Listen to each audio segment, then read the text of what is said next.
Hola mis estimados hermanos y amigos.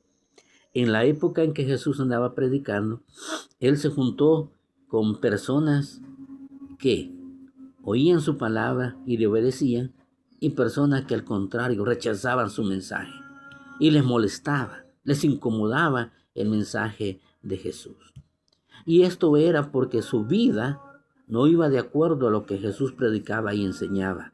Eso los hacía ver a estas personas como unas personas que necesitaban cambiar lo que estaban practicando, lo que estaban haciendo y la forma como vivían.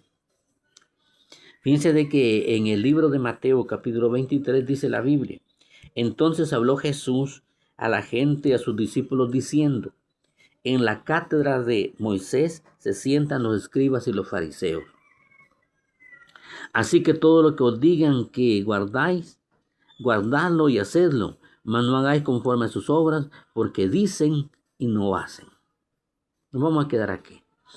Fíjense de que la crítica de Jesús a las personas religiosas de su época, como eran los escribas y los fariseos, que eran personas que en su época, en la época en que Jesús andaba predicando, eran personas religiosas, de mucha fama y mucho poder.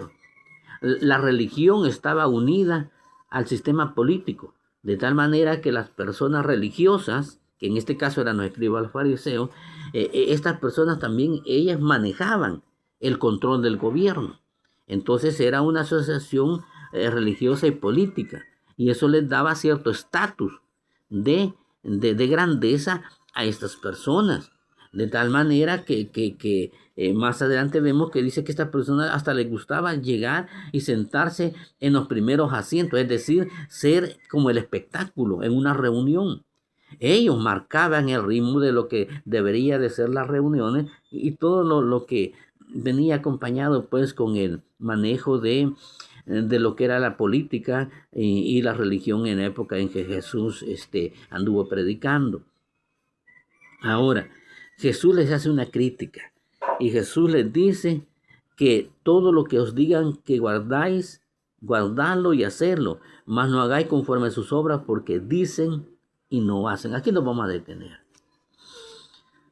Jesús denuncia la religión en la que se dice y no se hace, en donde no hay coherencia con lo que se cree y con lo que se practica.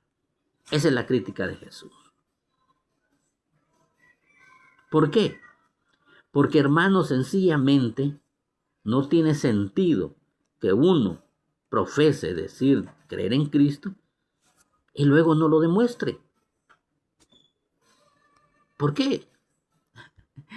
¿Qué sentido tiene? Al contrario, lejos de favorecer el reino de Dios, lo obstaculiza. Porque es lo que la gente ve. Si alguien dice, bueno, fulano de tal va a la iglesia, ahí va con la Biblia, miren, no se pierde ningún culto, pero luego ven que los actos no son adecuados, la misma gente dice, ¿y entonces para qué va? Y entonces, ¿qué enseñan ahí en esa iglesia? Ahí es donde vienen las críticas, y Jesús también lo hizo. Jesús dice, todo lo que les digan estas personas, háganlo, porque es la palabra de Dios, pero no hagan conforme a ellos. ¿Por qué? Porque ellos no hacían las cosas. Y así no funcionan las cosas. Miren, en la iglesia las cosas son bien sencillas. Dios manda y el hombre obedece. Así de sencillo.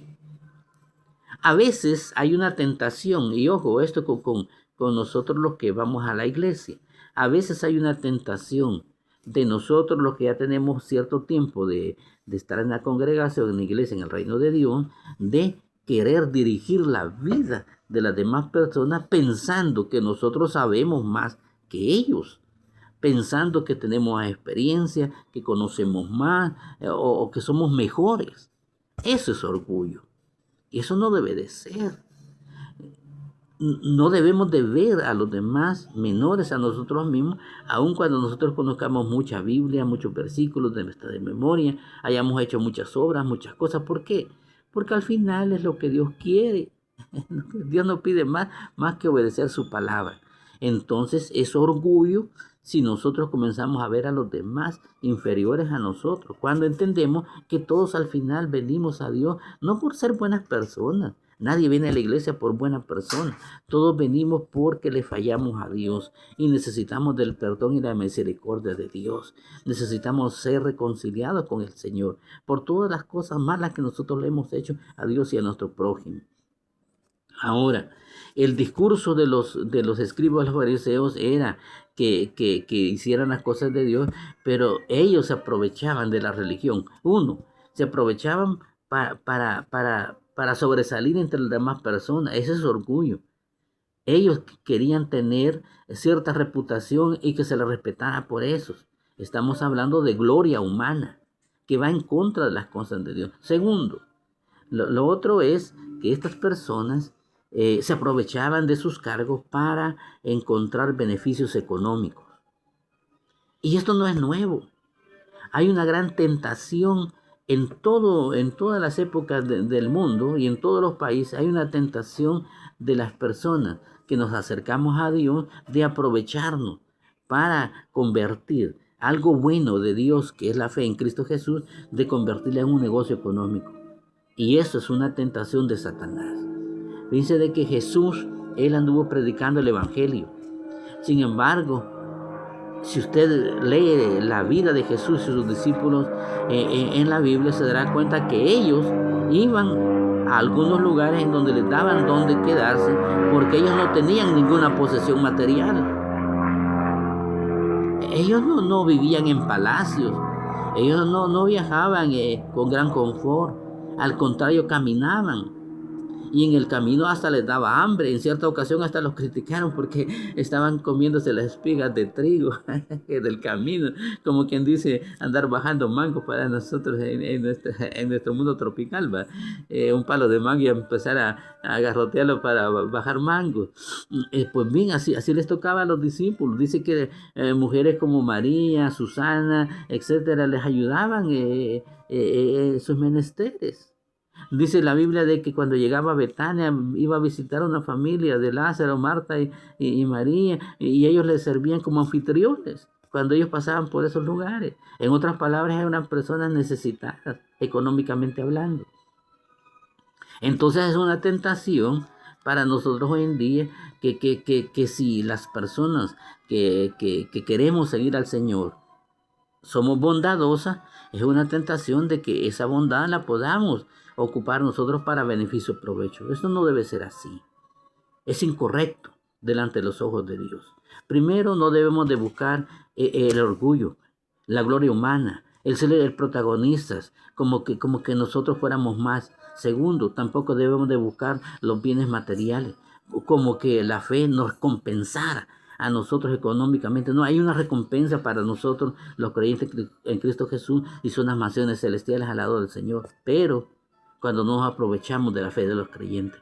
Más adelante, Pablo diciéndole a Timoteo, le dice de que hay personas que toman la fe como fuente de ganancia, sobre los cuales la condenación, dice, no está lejos, es decir, está cerca.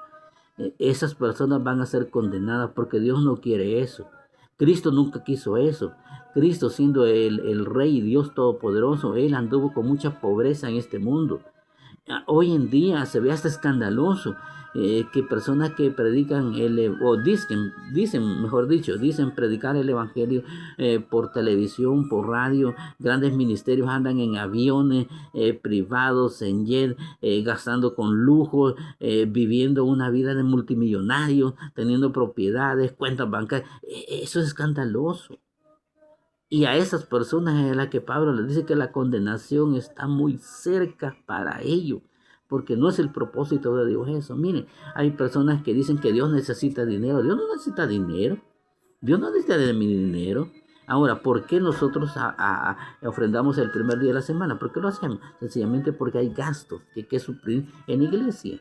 Pago de local, agua, luz, teléfono, ministerios que atender, ayudas económicas que proporcionar, etcétera. Pero no es porque Dios lo necesite. Y eso, hermanos, Dios lo va a condenar. Así que el mejor consejo de la Biblia es vivir conforme a lo que Dios manda, para que haya coherencia en lo que nosotros decimos y lo que nosotros hacemos. Ese es el mensaje de Cristo en Mateo capítulo 23. Y es el mensaje que debemos de transmitir nosotros, que si somos cristianos hay que vivirlo. Así nos va a compensar el Señor. Dios los bendiga.